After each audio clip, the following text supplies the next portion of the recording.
with a zucchini allergy. Moving to BC defined Minette and I's culinary style. Seeing the farmers, meeting the farmers, that continues to shape who we are and how we think about food, not only from a holistic perspective, but from an ingredient perspective.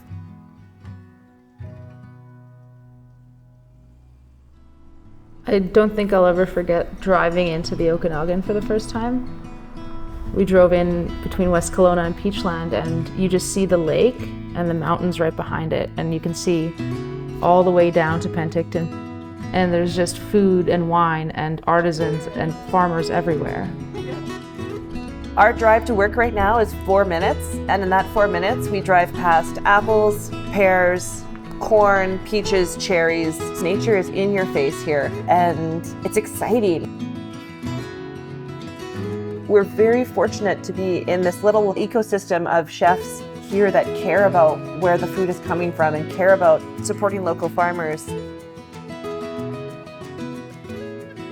As Stacy can attest to, I have a million books at home about local flora and western trees and all the mushrooms.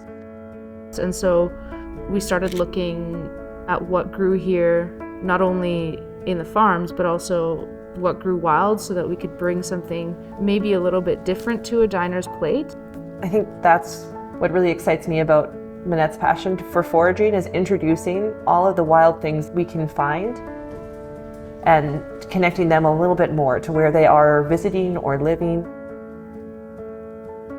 What we try to foster is, if you come in to a restaurant in July and have a meal, you will not be eating the same food that you'll eat in September, because the produce has changed.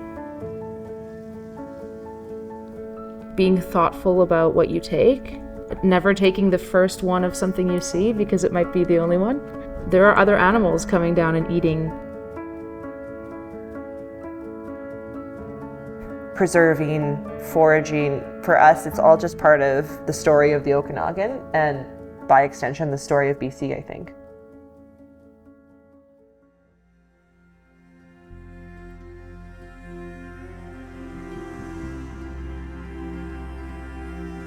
We have found it to be such a special place. Such a special place for us, such a special place for our work. It really feeds the soul. It's a pretty beautiful place to be.